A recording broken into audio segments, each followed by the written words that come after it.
नौजवान दर दर के ठोकर खा रहे हैं रोजगार के लिए। शिक्षा का माहौल बिल्कुल समाप्त हो गया है। शिक्षक नहीं है स्कूलों में।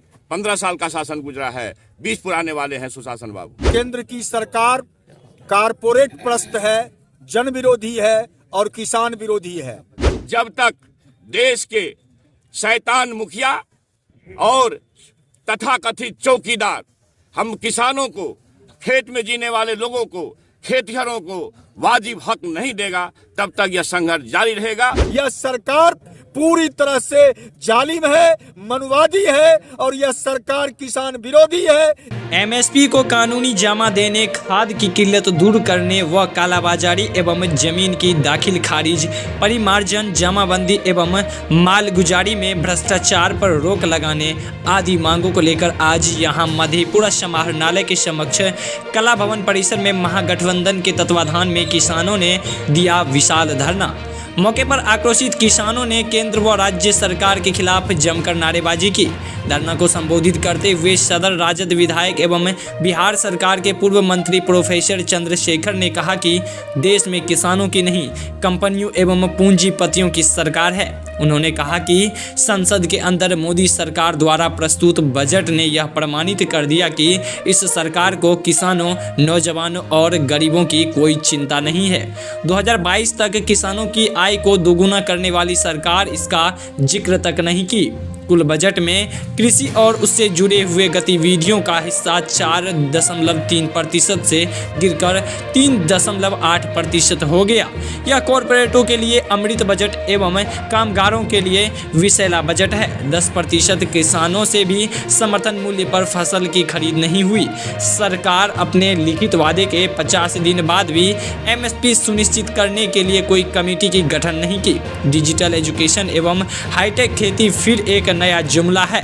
बेलगाम महंगाई एवं रोजगार विहीन विकास के बल पर अगले 25 साल में विकसित भारत का सपना दिखाया जा रहा है। देखिए क्या कुछ कह रहे हैं। भाजपाई गठजोड़ का के प्रधानमंत्री जो दिल्ली में कब्जा किए हुए हैं, खेत और गांव को उजाड़ना चाहते हैं। उन्होंने वादा किया था किसानों से कि 2022 तक किसानों की आय को दुगुनी करूंगा। दुगुनी के बदले किसान रसातल में जा रहे हैं। खाद के लिए दर दर ठोकने खा रहे हैं। रात रात भर सोते नहीं हैं। हजारों लोगों की कतारें रहती है। काला बाजारियों के हाथ में ये सरकार बिकी हुई है। उद्योगपतियों के हाथ में बिकी हुई है। उसी कृषि विरोधी, खेत विरोधी, गांव विरोधी, किसान विरोधी सरकार को आगाह करने के लिए तुम सरकारी दर पर खरीद की गारंटी कानून बनाओ। खाद के लिए दर दर भटक रहे किसानों को तुम समय पर खाद दो और देहरी पर खाद पहुंचाओ, गांव तक, देहरी तक खाद पहुंचाओ। हमारे बिहार में भ्रष्टाचार का बोलबाला है। शिक्षा चौपट है। अंचल में अमीन नहीं है, 15 साल का शासन हुआ। कर्मचारी सचिव नहीं है, 15 साल का शासन हुआ। शिक्षक नहीं है स्कूलों में, 15 साल का शासन गुजरा है, 20 पुराने वाले हैं सुशासन बाबू। उन लोगों से कहना चाहता हूं कि दाखिल खारिज हो, जमाबंदी अलग करने का मामला हो, मालगुजारी हो, यहाँ तक कि परिमार्जन में घूस लिया जाता है। अभी तो यहाँ लड़ाई है, आगे लड़ाई संकल्प है हम लोगों का। आप देख रहे हैं महाधरना जो है आज अंगराई का एक अंग है और आगे निर्णायक लड़ाई होगी, चरणबद्ध आंदोलन होगा। जब तक देश के शैतान मुखिया और तथाकथित चौकीदार हम किसानों को, खेत में जीने वाले लोगों को, खेतिहरों को वाजिब हक नहीं देगा, तब तक यह संघर्ष जारी रहेगा। और संयुक्त मोर्चा का किसान जो है, संयुक्त मोर्चा से जुड़े हुए किसान जो दिल्ली में आंदोलन कर रहे हैं, उसके समर्थन में राष्ट्रीय जनता दल, लालू यादव के सिपाही और महागठबंधन के तमाम लोग, जितने भी लोग हैं, इस आंदोलन को आगे जारी रखेंगे। हमारी रणनीति है कि खेती और किसानी बचाने के लिए, देश बचाने के लिए, भारतीय लोकतंत्र और संविधान बचाने के लिए संघर्ष किया है और संघर्ष करेंगे।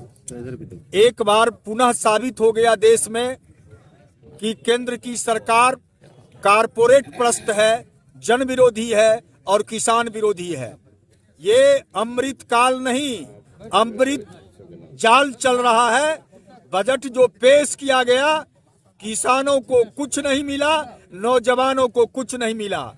आज किसानों में हाहाकार मची है, नौजवान दर दर के ठोकर खा रहे हैं रोजगार के लिए, शिक्षा का माहौल बिल्कुल समाप्त हो गया है, रोज मां बहनों की चिरहरण हो रही है। यह सरकार पूरी तरह से जालिम है, मनुवादी है और यह सरकार किसान विरोधी है। इसलिए इस सरकार के खिलाफ खेती बचाने के लिए, गांव बचाने के लिए, देश बचाने के लिए लंबी लड़ाई लड़नी है और यह लड़ाई और भी उग्र होगा और भी तेज होगा। तब तक लड़ते रहेंगे जब तक जालिम सरकार को उखाड़ न फेंकेंगे। प्रमोद प्रभाकर, संयोजक, महागठबंधन मधेपुरा, सह राष्ट्रीय परिषद सदस्य CPI।